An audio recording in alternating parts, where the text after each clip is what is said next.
One of the most unfortunate things that is lost with Jon Snow's character in the TV show is just how sassy he is.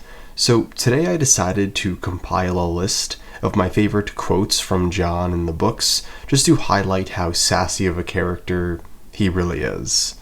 Starting off with, at Winterfell, Tommen fought my brother Bran with wooden swords. He wore so much padding he looked like a stuffed goose. Bran knocked him to the ground.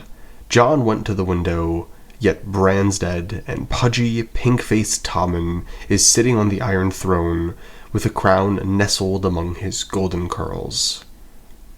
Marcella was a wisp of a girl, not quite 8, her hair a cascade of golden curls under a jeweled net. Jon noticed the shy looks she gave Robb as she passed between the tables, and the timid way she smiled at him. He decided she was insipid. Robb didn't even have the sense to realize how stupid she was. He was grinning like a fool. "It's no freak," Jon said calmly. "That's a direwolf. They grow larger than the other kind." Theon Greyjoy said, "There's not been a direwolf sighted south of the Wall in 200 years. "I see one now," Jon replied in Bran won a Game of Thrones. "This is no toy," he told her. "Be careful you don't cut yourself. The edges are sharp enough to shave with." "Girls don't shave," Arya said. "Maybe they should. Have you ever seen the Septa's legs?" Jon 2, A Game of Thrones. Tyrion sagged back to the ground with a grunt. "Don't help me then. I'll sit right here until you leave." Jon Snow stroked Ghost's thick white fur, smiling now. "Ask me nicely." "Why did he attack me?" Tyrion asked with a sidelong glance at the direwolf. He wiped blood and dirt from his mouth with the back of his hand. "Maybe he thought you were a grumpkin." Tyrion 2, A Game of Thrones. "You broke my wrist, bastard boy." Jon lifted his eyes at the sullen voice. Gren loomed over him, thick of neck and red of face, with 3 of his friends behind him. He knew Totter, a short, ugly boy with an unpleasant voice. The recruits all called him Toad. The other 2 were the ones Yoren had brought north with them. Jon remembered. Rapers taken down in the fingers. He'd forgotten their names. He'd hardly ever spoke to them, if he could help it. They were brutes and bullies, without a thimble of honor between them. Jon stood up. "I'll break the other one for you if you ask nicely." "You make us look bad," complained Toad. "You looked bad before I ever met you," Jon told him. Alliser Thorne overheard him. "Lord Snow wants to take my place now," he sneered.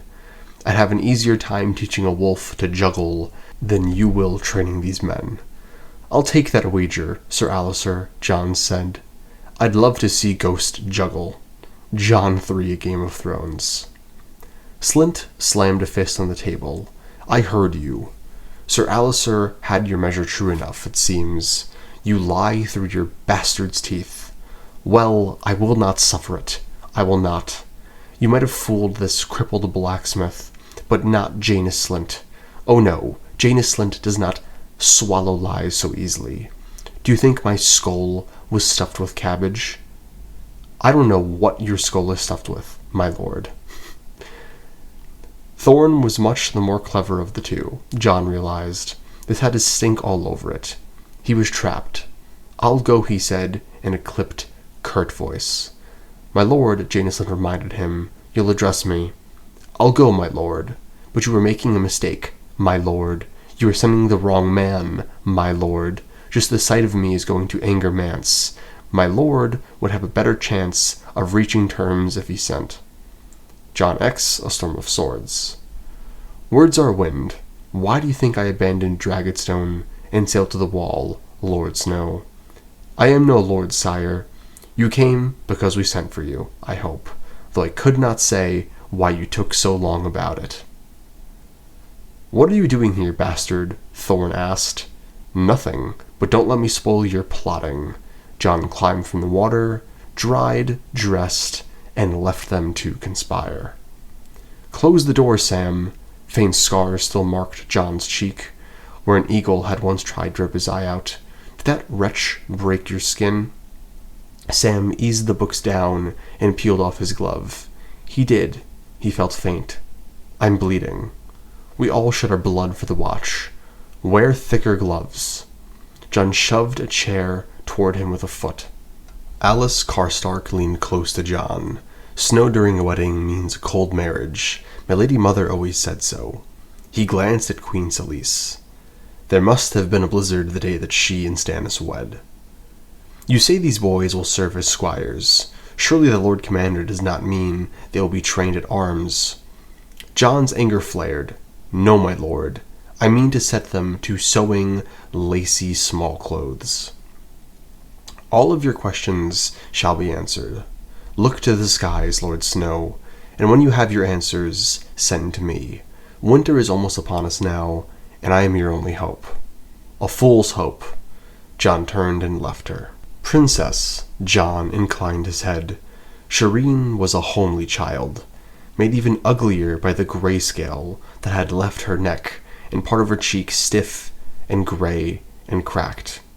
"My brothers and I are at your service," he told the girl. "John is just such a troll. Should I do a part 2?